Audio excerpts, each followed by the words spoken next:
Hello, my name is Rich Howard, owner of Architectural Builder Supply. This video is to bring you a closer look at the Bommer 7801-633 horizontal spring pivot, double acting, hold open, light duty, satin brass. So here is, I'm going to tilt the camera down so you can see, have a desk view so I don't have to lift all these parts.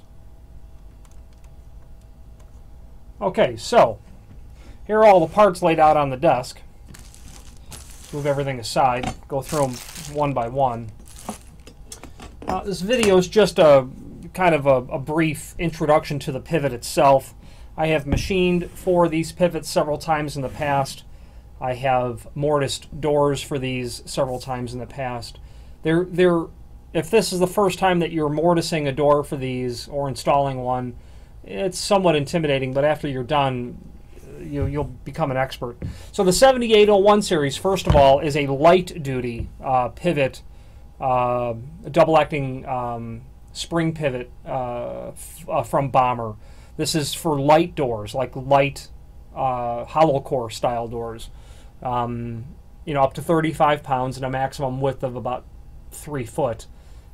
Perfect for a very light-duty door is the bottom line.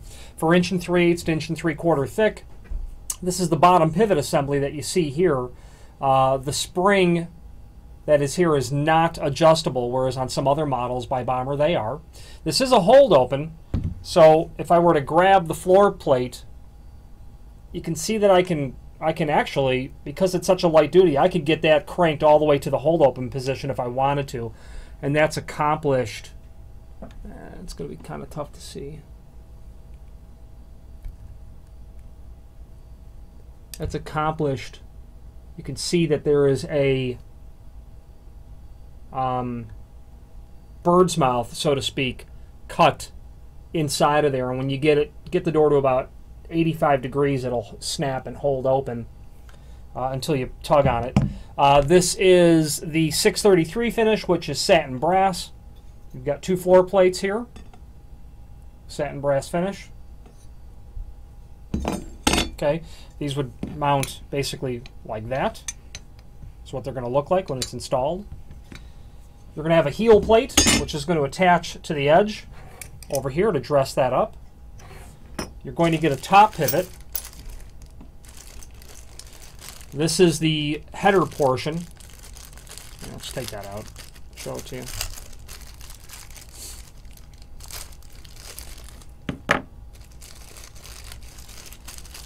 Header portion and a door portion. This will get mortised to the header. This gets mortised to the top of the door. It's got a bushing in it. That's how that works. You're going to get a bag of screws.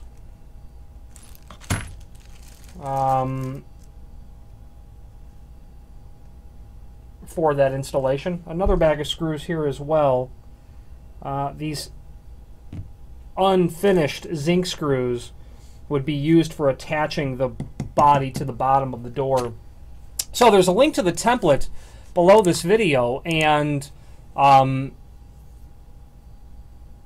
if you're going to machine this for the first time, feel free to reach out to me. I've done this before, but in the template, the lower left-hand area where it shows basically the cutting that you need to do to the door, if you just follow those instructions and do them by hand based on those dimensions, it'll be very easy to install. You have to make, the notch in the face of the door for this assembly. Okay, you've got to notch out the door to get all of this in. Got to notch down, and then you have to mortise. You cut clear through the door for all this body, and then this tab here at the bottom just gets mortised flush to the bottom of the door. Because it's double acting, your door doesn't need to be, but to follow the guidelines of the template, your door needs to be radiused, where you're going to do a round over on the entire style of the door. 1.5 inch radius actually is what it calls out, like this. So if you think of the top row of tile in your bathroom, that would be bull-nosed. So you have to do a bull nose on both faces of the door, and then it becomes a radius. the radius that you do on the edge of the door can't be any greater than 1.5 inches. If your radius is greater than 1.5 inches, then your door won't be radiused enough and could bind because you know, you have a radius greater than what the mechanics of the geometry of what the pivot's going to be. Guidelines in terms of the margins, where to machine everything, you know, dimensions on what to be machining are all here in the template. So I won't beleaguer all those points because it's all there, and you know, stand ready to receive a phone call if anybody has a question. People who've done it before, you know, it's not difficult really at all to do. It's actually quite simple. Although it does take time consuming. It's a lot of work to get all that wood out of the bottom of the door in the lower left-hand corner of the template. But nonetheless, once it's been done, it's not difficult really at all to do. These pivots are known to last for decades. I have literally seen these installed for several decades and work just as well as they ever did. So it's, you know, dollar for dollar, it's a great way to go. Bommer is a manufacturer who proudly is a domestic manufacturer of all of their components. Everything is made in America. That's a fact of something that they're very proud to put front and center in their product line. If you have any questions on the Bommer 7801 double acting pivot or any other Bommer product, please feel free to reach out to us. Thank you very much.